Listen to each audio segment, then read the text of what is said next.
Hi, Dave here at Photokina, and I'm on the Hasselblad stand with Per. And behind me we've got one of the most interesting announcements here at Photokina. It's the Hasselblad V1D. Per, can you tell me a little bit about this?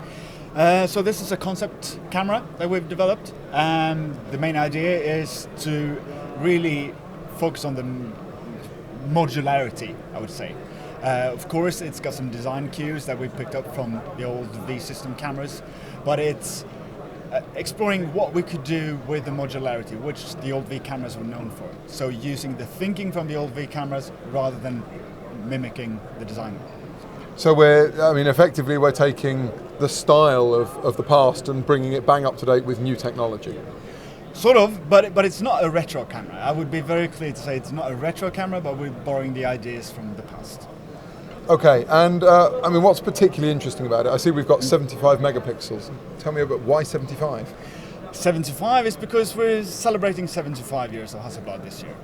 And we're doing that with a whole series of collaborations and special projects this year. So that was sort of a happy coincidence that if we crop a 100 megapixel sensor into a perfect square, it turns out to be 75. Okay, it looks like a very interesting, I'm loving the design of it. It looks very simple, it looks very clean. As you say, the modularity is important. I'm loving the waist level finder idea as well. You've said it's like a tech demo. Mm-hmm. What are we really thinking? Are we going to see it? It's definitely possible. I couldn't say if, when, or where, if it's going to go in production ever. I couldn't. But I surely hope so.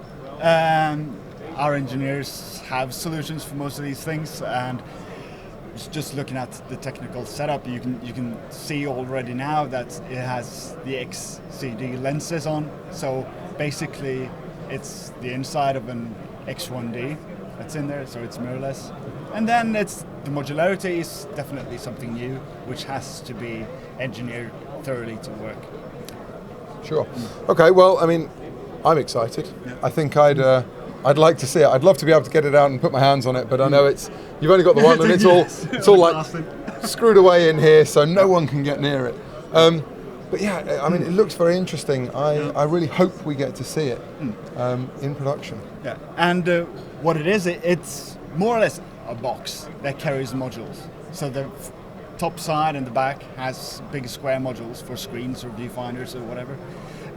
It could be holders for external screens or mics in the future, and then we have two round fixings and the sides, and the square sensor makes that possible, because otherwise you would need to put handles on all kinds of sides of it, and now we know that the grip's going to be on the sides, and that's really useful for modularity as well as for the retro.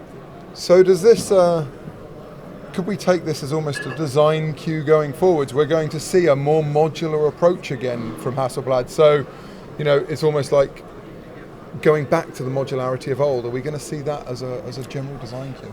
I think that's for certain customers, that's really key. If we go for like customers, the prosumers who buy the X1D or even more consumer-oriented products, that's not really what they would be looking for. But for professionals, certainly. Perfect. Well, as I said, it's very interesting. I do want to just get my hands on it. It looks like it's going to be a really tactile product to hold. And it's just wonderful, because it's one block of solid aluminium that we milled this out of. And it's just a designer's dream to get that. And the closer you look, the better it is. And those, 1,200 little holes I forced the engineers to mill in it. Okay, it helps. You're standing here telling me how nice it is, but you're not even letting me put my hands on it, honestly. No. Okay, well, thank you very much for talking me through. As I say, obviously, you've said it's a tech demo, and you were saying it's going to be dependent on feedback. Yeah. So everybody, if you want one of these, tell them. Tell me. Make them do it. Okay? Thank you very much, Pat. Have a good show.